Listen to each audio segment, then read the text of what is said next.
И сказал посланник Аллаха: «Мои сахабы словно звезды в небе. Следуя за любым из них, получите спасение».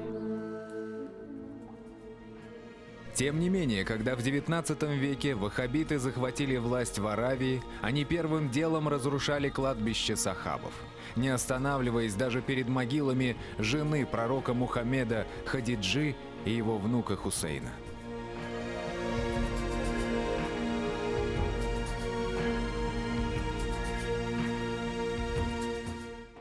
Сахабами назывались сподвижники пророка и посланника Аллаха Мухаммеда. Если проводить аналогии с историей христианства, то они в чем-то схожи с апостолами Христа. Только у Иисуса их было всего 12, а у Мухаммеда – 1000 человек. Связано это было не только с более продолжительной по сравнению с Иисусом жизнью Мухаммеда, но и с различной исторической обстановкой, в которой проходила их проповедь. Апостолы, скажем так, и асхабы – это, в общем, апостолы – это те люди, которые последовали за Иса, алейхиссалям, то есть за Иисусом. Это те же самые сахабы, можно сказать. «И сражайтесь на пути Аллаха с теми, кто сражается против вас, но не приступайте. Поистине, Аллах не любит приступающих». И сахабы действительно сражались со всеми, кто шел против посланника Божьего. Первая битва ислама состоялась в оазисе при Бадре. Около 300 сподвижников Мухаммеда нанесли поражение в 3 раза превышающим силам противника. Что же случилось, что повлияло на то, что мусульмане одержали победу над, скажем, неверующими? Да? Это прежде всего вера. Вера всего Всевышнего, вера в то, что они находятся рядом с пророком. И сюда на помощь к ним, как известно, пришли ангелы. И это способствовало тому, что они выиграли эту битву. После Бадра было еще несколько битв с участием пророка, но именно первое сражение мусульман до сих пор имеет ореол сакральности. Немецкий ориенталист Август Мюллер писал: «Кто посмотрит на сражение при Бадре глазами западного человека, склонен будет, конечно, думать, что это не более как драка в широких размерах». Тем не менее, мусульмане правы, ставя Бадр во главе всех остальных сражений, благодаря которым позже в течение 2 столетий ислам покорил полмира. При жизни посланника Аллаха пророк Мухаммед отправляет послание эфиопскому Негусу, правителям Йемена, Египта, а также византийскому императору Ираклию I.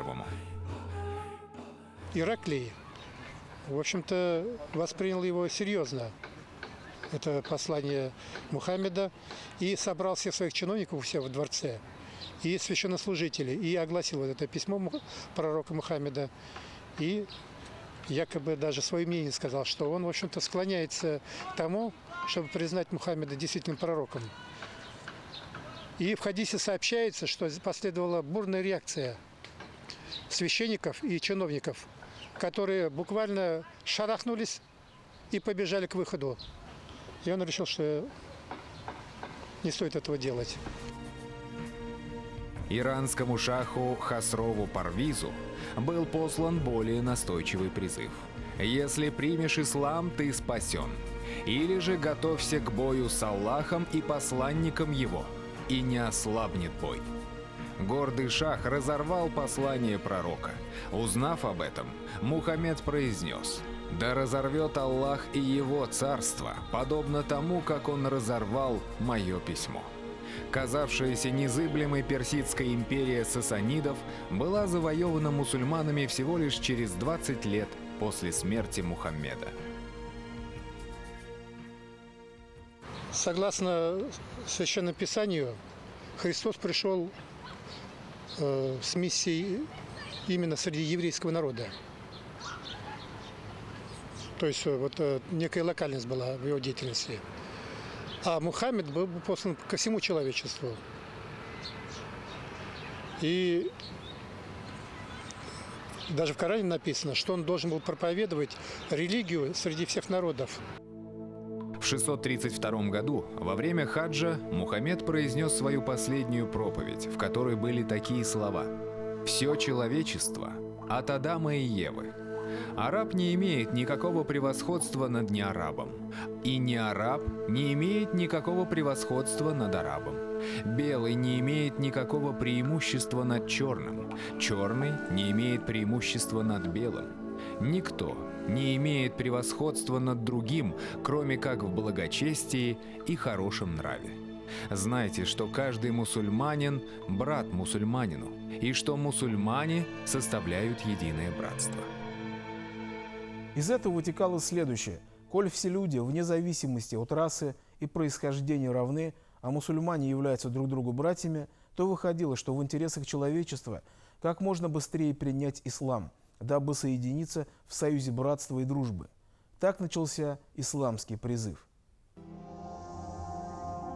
В том же году посланник Аллаха отправился к Создателю, оставив после себя тысячи сахабов, которые, выполняя завет Мухаммеда, отправились распространять ислам по всему миру. Среди сахаб было много национальностей, потому что вот если взять тот период жизни именно с Аравийского полуострова, скажем, Мекки, Медины и всего вот Аравийского полуострова, это были в основном арабы, евреи, персы. Наиболее достойными сахабами считаются первые 4 праведных халифов – Абу Бакр, Умар, Усман, Али. Участники битв при Бадре и Ухуде, а также выдающиеся передатчики хадисов, то есть преданий о Мухаммеде. Они видели посланника Аллаха. Да что там видели? Они вместе с ним ходили в походы, ели из одного котла, вместе совершали молитвы и спали под одним шатром.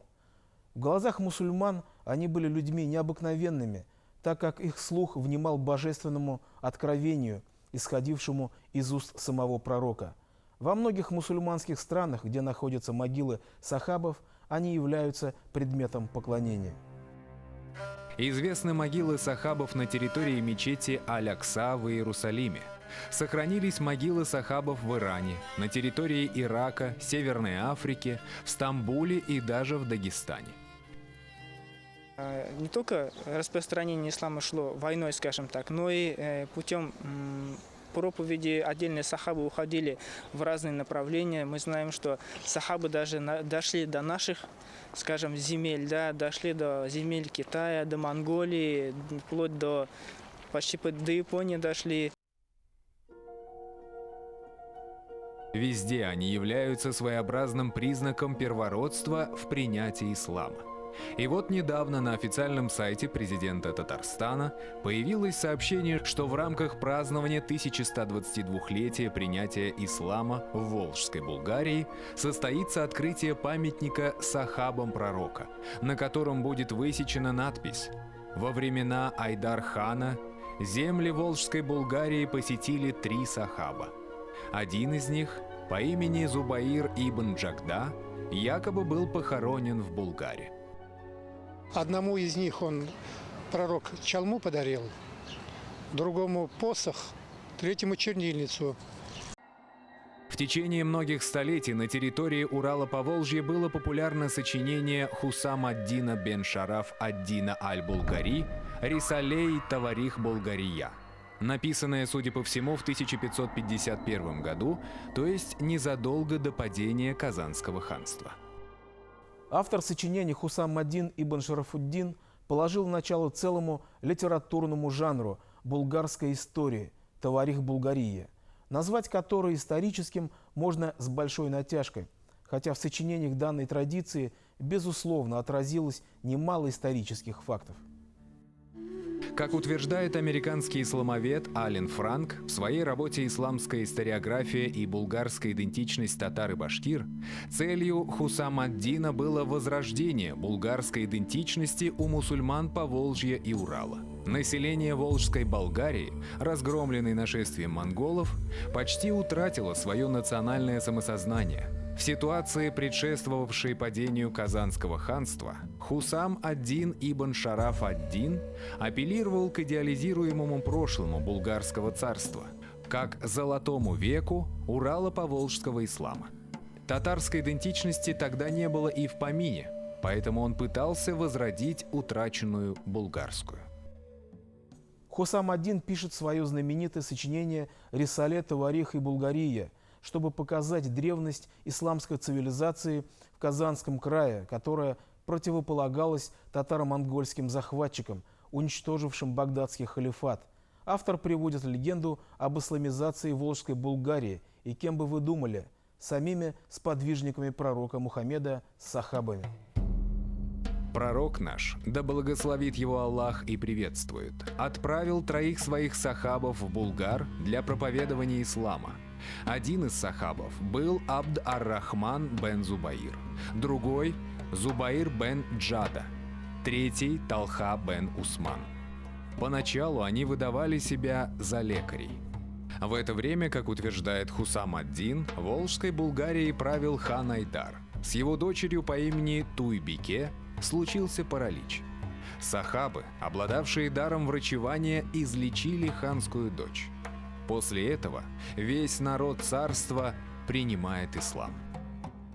Хусам-ад-Дин приводит также сведения о последователях сахабов, как из числа булгар, так и башкир.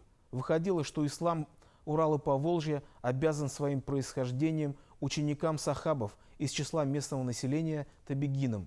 Таким образом, Булгар объявлялся источником всей мусульманской культуры края и своеобразной Меккой для местного населения. Первый, кто пришел с западной стороны Урала и учился у сахабов, был человек из племени Башкурт Айткул Заид Аглы с реки Ай. Далее идет перечисление имен и других табегинов из долин рек Ай, Дема, Кармасан, Чермасан и Ак-Идель. Историк приводит такие подробности, что самым первым башкиром, принявшим ислам, был Айткул, который жил в Деме реки Ай.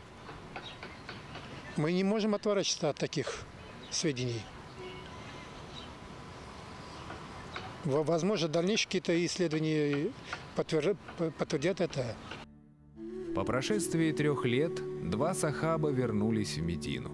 Однако Хазрат Зубаир бен Джада, да будет доволен им Аллах, остался в Булгарии, женился на ханской дочери Туйбике и через 25 лет, в течение которых занимался наставлением народа, умер в Булгарии.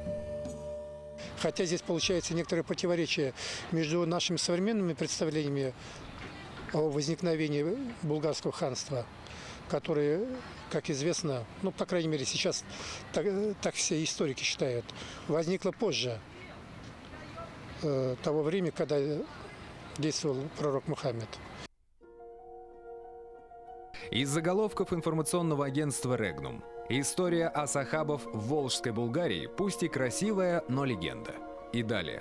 Начавшееся ударными темпами возрождение историко-культурного комплекса в Болгарии под руководством госсоветника Татарстана Ментимира Шаймиева сопровождается установкой монументальных символов персонажам народных легенд. Одной из целей может являться желание Татарстана выиграть спор с кавказскими республиками в праве за первенство принятия ислама в России. Наверное, согласятся многие, что в делах веры принцип срока давности не имеет большой роли по сравнению со степенью искренности веры.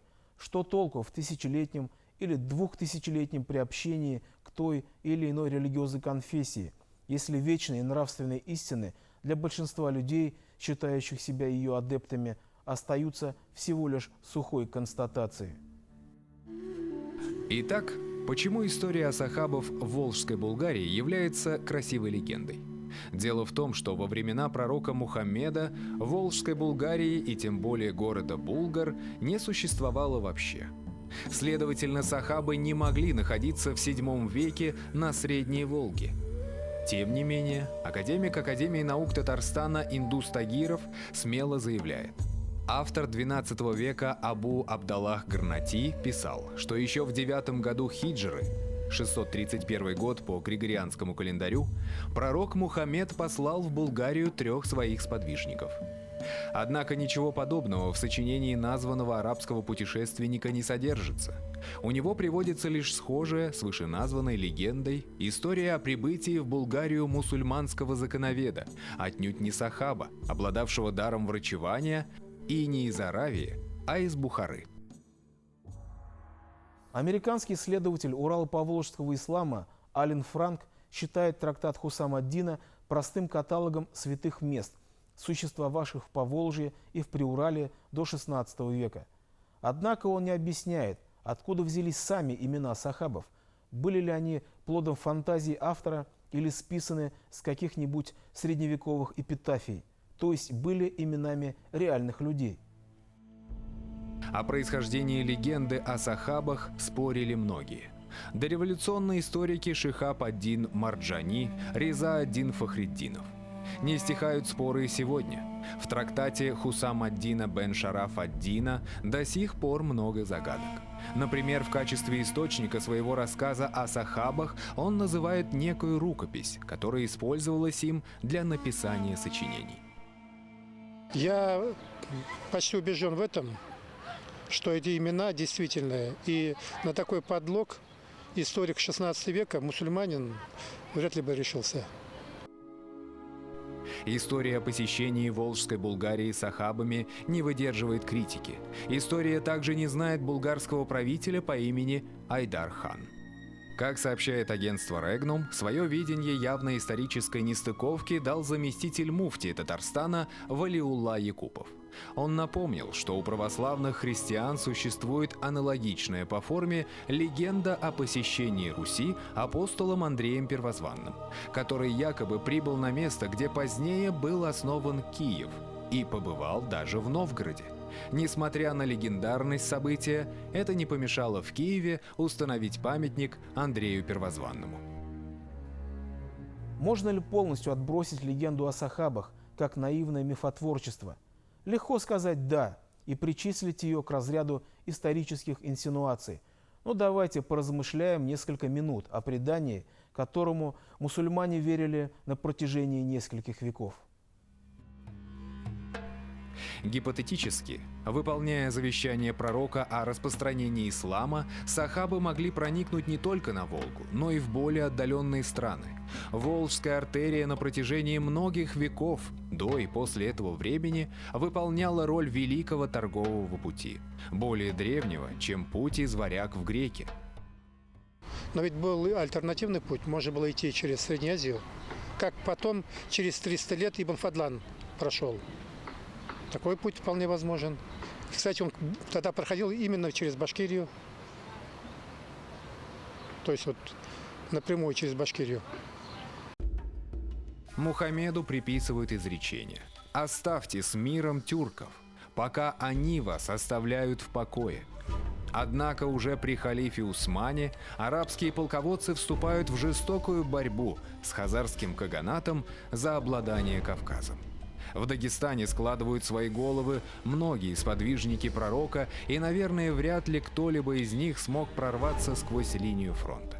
Сахабы вполне могли, минуя Северокавказский театр военных действий арабо-хазарской войны, на судах по Каспийскому морю добраться до устья Волги или Урала и подняться вверх по названным рекам вглубь континента.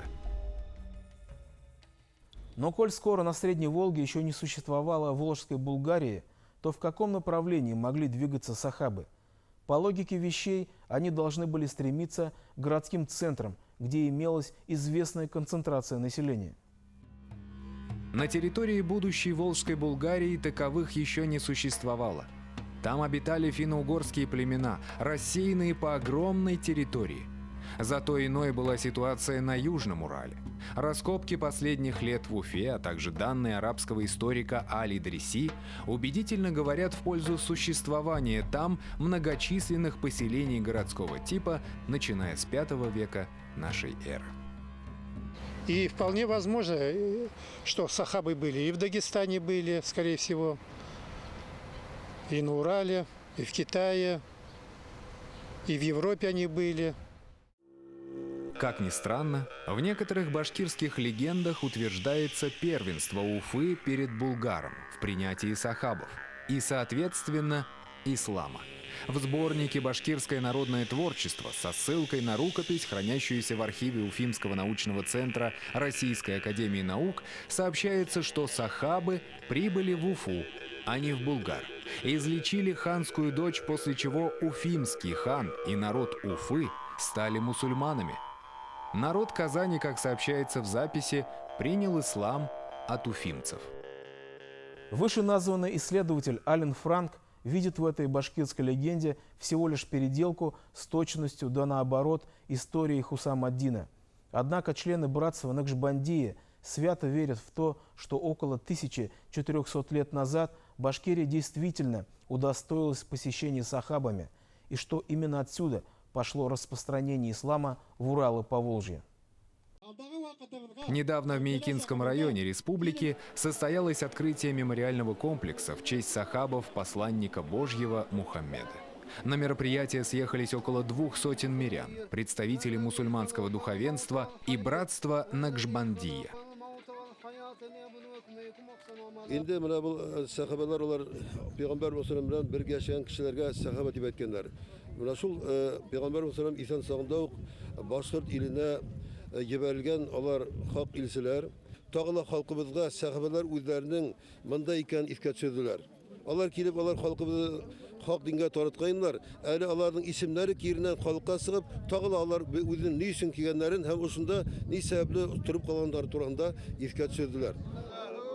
Основанием для подобных утверждений служат не столько доводы рационального мышления, которое зачастую бывает ошибочным ввиду недостатка фактологической базы, а мнение духовных учителей-шейхов, многие из которых, ввиду многолетних духовных упражнений, обладали и обладают даром ясновидения и всеобъемлющего интуитивного знания. Kibir oturağında bütün dünya evliyanın sultanı bulan, bütün evliyanın sultanı Mevlana Seyyid Peygamber Aleyhisselam'ın tuğanı Muhammed Nazim Hakkani Hazretleri rahmeti bilen hem onun şu bizim başlıktan ilinde bunda bitinde evliyalar kabirligi bizim başında bu tavbasında kana tügül büyük köp orunlarda alar küpler alar. Bizim ilimizde alar nilar hımaklar nitibatalar nurlan nitibatalar. Hem şol ileride qaragandan şol qaragandan o'sha tog' boshidagi qabrni ko'rib, anda bir o'zigina tugul, anda tog'la belgili dunyo bo'yicha sheyxlar. Ular o'shundagi o'rinda ko'rsatib, mana o'shundagi niding ismlarini aytib, o'zlarining Fatihani berdilar. Mana shunday ekan aytdilar. Мухаммад Назим аль-Кубруси аль-Хаканни является главой суфийского ордена Накшбандия, носящим титул «Султан Аулия», то есть «Султан, приближенных к Богу». Ну, сахабы здесь захоронены.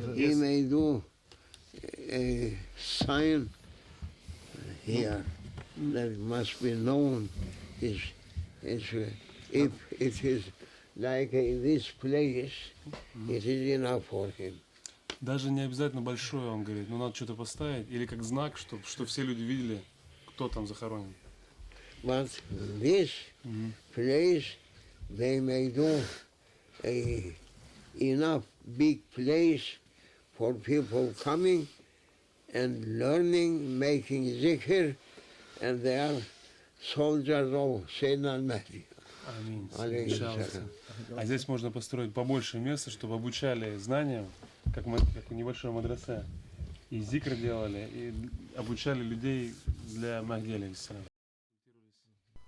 Во время встречи со своими последователями из Башкортостана шейх назвал в качестве места захоронения сахабов урочище Нарыстау в Мейкинском районе республики. Ya Rabbi Hakkı. Ya Seyyid el-Evvelin. Ay Mübarek sahabe. He was waiting up today. Этот сахаба до сегодняшнего дня ждал и просил. Next Mufti comes there. Именно указание шейха стало поводом для открытия мемориального комплекса на горе Нарыстау и духовной обязанностью для его последователей в совершении зикра, суфийского родения по многократному упоминанию имени Аллаха. И сказал посланник Аллаха: «Мои сахабы словно звезды в небе, следуя за любым из них, получите спасение». Мнение о конфликте между рационализмом и мистицизмом, существовавшее на протяжении тысячелетий, в 20 веке оспорил русский философ Николай Бердяев. Он считал, что первое и второе являются гранями одного алмаза. Если опыт по широте и парадоксальности выводов не дотягивает до интуиции, то это всего лишь проблема недостатка фактологии, чем проблема знания как такового.